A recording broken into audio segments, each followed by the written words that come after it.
Hola a todos, ¿qué tal? ¿Cómo estáis? Y bienvenidos un día más a Maquigas, al siguiente capítulo del curso de Elixir, en el cual vamos a hacer un resumen de procesos y todo lo que hemos visto en los últimos vídeos, porque alguien que esté siguiendo esta lista desde el principio pues se habrá dado cuenta que la complejidad de estos capítulos no tiene nada que ver con la de los capítulos anteriores. Antes estábamos haciendo listas, tuplas y cositas sencillas y de repente hemos pasado a sistemas concurrentes. Bueno, pues para precisamente facilitar el que nos quede claro todo lo que hemos visto en estos últimos capítulos, me he fabricado este mapa mental o este mind map que voy a presentar a modo de resumen con las ideas más importantes que hay que sacar acerca de procesos en OTP.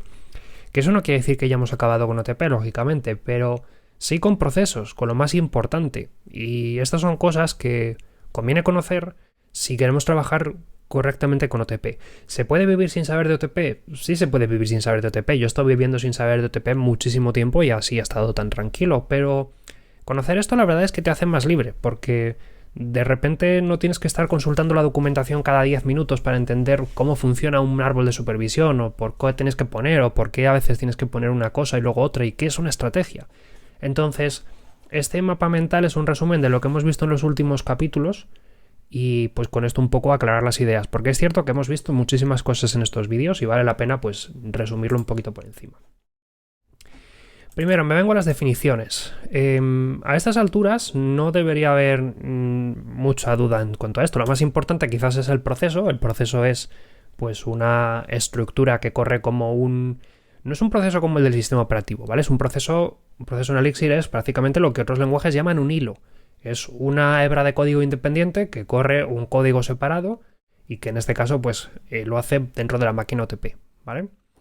Hemos visto que los procesos tienen a su vez distintos mecanismos para controlar pues la concurrencia y la comunicación, como por ejemplo los enlaces que permiten asociar dos procesos de tal manera que un error en uno provoque un error en otro, o los monitores que provocan que un error en uno nos envíe un mensaje para notificarnos de que ha habido un error en otro. Fieles a esa filosofía de Elixir de deja que crashee.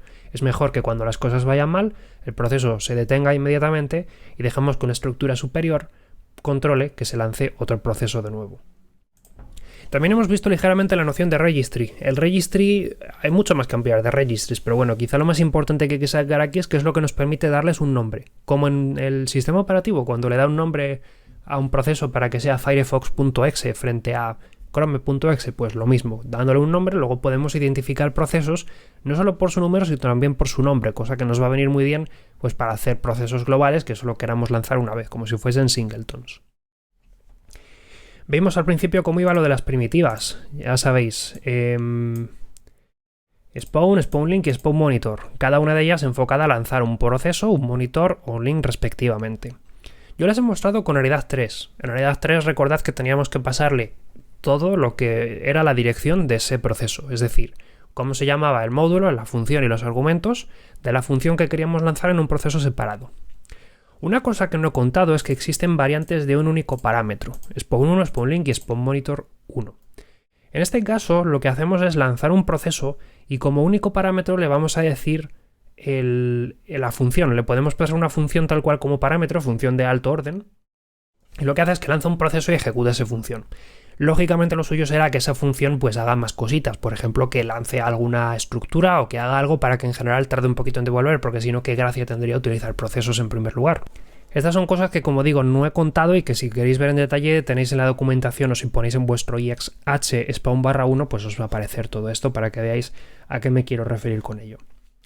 Hemos visto que los procesos nos ofrecen una API para poder sacar información.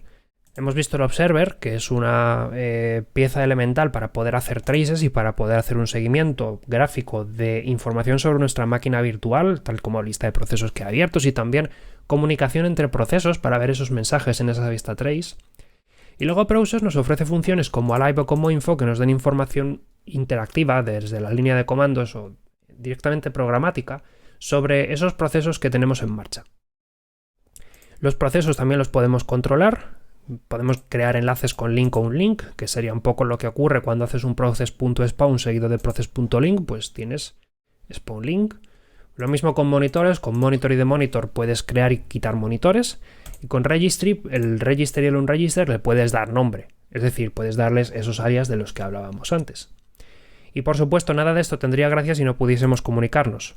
Por eso tenemos receive y send, que son las primitivas que sirven para que un proceso reciba mensajes desde su cola de mensajes y para que un proceso mande un mensaje a otro empujándoselo a su cola de mensajes. Dos funciones que no he contado pero que está bien para ampliar. Manualmente podemos utilizar process.send para ser un poquito más finos en cuanto a la forma en la que queremos que se comuniquen dos procesos. Kernel.send, que sería send2, lo que hace es que oculta un poco estos parámetros, pero si queremos darle en detalle más configuración, como por ejemplo si queremos hacerlo bloqueante o no, pues tenemos process.send para darle más información a la OTP sobre cómo queremos que se entregue ese mensaje. Y luego también otra muy chula es process.sendAfter, que tampoco he hablado de ella, pero que está muy bien porque sirve para enviar mensajes. Tú no mandas mensajes ahora mismo, sino que te esperas 2 segundos, 4, 6, los que necesites, y dentro de 5 segundos pues mandas el mensaje. Y eso está bien para poder hacer, pues eso, mensajes con espera. No es que se mande al instante, sino que permites programar envíos. Y eso, pues por ejemplo, lo puedes utilizar para fabricar relojes o timers o algo que vaya cada pocos segundos disparando un mensaje simplemente para mantener algo fresco, ese tipo de cosas. Eso es lo más esencial en cuanto a procesos realmente. Estos son las primitivas que nos permiten controlar un proceso. Ahora bien, ya vimos que esto era un aburrimiento y que normalmente íbamos a querer utilizar especializaciones que nos iban a facilitar las cosas para que pues no tengamos que escribir tanto código, sino que únicamente lanzamos un GenServer, un supervisor, y ya nos hace todo esto por debajo para que no tengamos que hacerlo nosotros. Hemos visto, por ejemplo, el GenServer. El GenServer pues tiene una serie de callbacks, que son pues los que hemos visto previamente, el init para lanzar el GenServer, el terminate para detener el GenServer, y luego la diferencia entre call, cast e info, ¿vale? Recordad, el call servía para hacer llamadas síncronas, donde tú mandabas un mensaje y te devolvían algo de vuelta. El cast para mandar un mensaje sin esperar nada a cambio, es más asíncrono. Y luego el info para mandar mensajes generales, que sería pues un poco como nuestro receive de toda la vida. En todos estos callbacks teníamos que devolver unas estructuras que tenían que contener una palabra clave en forma de atom con la expectativa sobre qué tiene que hacer la OTP con lo que le hemos dicho. OK es una cosa que tenía que devolver init y terminate para decirle pues todo correcto. Y luego los calls y los casts podían devolver reply o no reply pues para decir si tienen que decir algo o no. Bueno, en reply solamente le puede decir el call, pero no reply le pueden decir todos estos para decir no tengo nada que decir en este momento.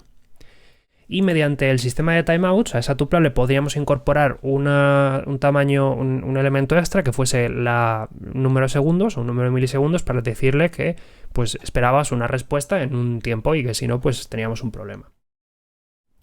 Una vez que los GenServers estaban creados, pues podíamos lanzarlos utilizando o bien Start o Starlink. Ya hemos visto que casi lo más seguro es que queramos utilizar Starlink para poder hacerles un seguimiento, pero de cualquier modo siempre le vamos a pasar unos argumentos de entrada que son los que le van a entrar a init y le podemos dar, por ejemplo, un nombre o otro tipo de configuración que queramos, ¿vale? Al final la idea de Start y Starlink pues es controlar el init y lanzar un proceso que esté todo el rato con monitores para gestionar todos estos handlers que son los que acaban siendo convertidos a mensajes que no tenemos por qué saber cómo funcionan, porque se supone que para eso existe el GenServer, para que se ocupe por nosotros. Y luego en el día a día pues tenemos call, cast y reply para poder coordinar pues las llamadas a los handle call o los handle cast correspondientes. Un apunte que no hago aquí es que normalmente vamos a querer utilizar en nuestros módulos una función llamada Starlink 1 que sea la que se ocupe de llamar por debajo a Starlink 3 o a Star 3, ¿vale? Y que eso pues va a ser muy beneficioso cuando lo conectemos con un supervisor, que van a ser esas estructuras que sirven para controlar el lanzamiento de otros procesos, de otros GenServers o de otros supervisores, o de otras estructuras que no he visto que también conforman la OTP, como los agentes o como las tareas. Un supervisor se define por su configuración en base a los child specs. Un child spec pues es la lista de hijos que tiene que supervisar el supervisor, donde ya sabéis que pues al final nosotros típicamente lo que vamos a hacer es que se llame la función Starlink de un módulo, ¿vale? Veis ahora Starlink, creo que la conexión ahora se ve. El child spec es una lista de hijos que pueden ser lanzados con una estrategia. Ya sabéis, la estrategia es lo que dice, a ver, mi árbol de supervisión tiene que levantar n procesos. Tenemos un supervisor del que cuelgan 4 procesos. ¿Qué pasa si uno se cae? ¿Cómo tenemos que tratarlo? Ya sabéis, one for one, si se cae uno lo levanto otra vez. One for all, si se cae uno, tiro todo y lo levanto todo. Y rest for one, pues que si se cae algo, tiro todo lo que he declarado después de él. Y luego la forma de lanzarlos, pues con Starling 2 o con Starling 3. Starling 2 es el que vamos a utilizar para el supervisor principal, que es el que utilizaremos en las aplicaciones. Y Starling 3 es el que usaremos en el día a día para poder meterlo con otro Starlink 1, cuando utilicemos el módulo. Y en el cual podremos desacoplar el hecho de hacer un Starlink de la configuración que declararemos con el init, ¿vale? Entonces, ¿qué es lo siguiente que queda ahora? Pues realmente con esto ya se puede hacer muchísimas cosas. Ya se pueden hacer librerías y ya se pueden hacer bibliotecas de código que expongan al mundo exterior pues sistemas concurrentes. Tú puedes hacer ahora perfectamente un GenServer que haga cierto comportamiento en forma de servicio cliente. Es decir, no solamente se trata de tener librerías con código, con estructura, sino se trata de tener un servidor que puede ser luego utilizado en otros códigos para poder hacer un control un poco más centralizado de ciertos aspectos en los cuales tú quieras que tu servidor sea pues algo especial. ¿Dónde se usan los GenServers y dónde se usan los supervisores? Pues en muchísimas librerías, por ejemplo, que trabajan con redes. El trabajo con redes es un tema un poco atractivo porque es un sistema que está orientado, al fin y al cabo, pues a código asíncrono. Si tú lanzas un servidor web, por ejemplo, pues tienes que lanzar un socket TCP y tienes que estar esperando a que te lleguen conexiones y lanzar conexiones cliente para poder tratar cada hijo.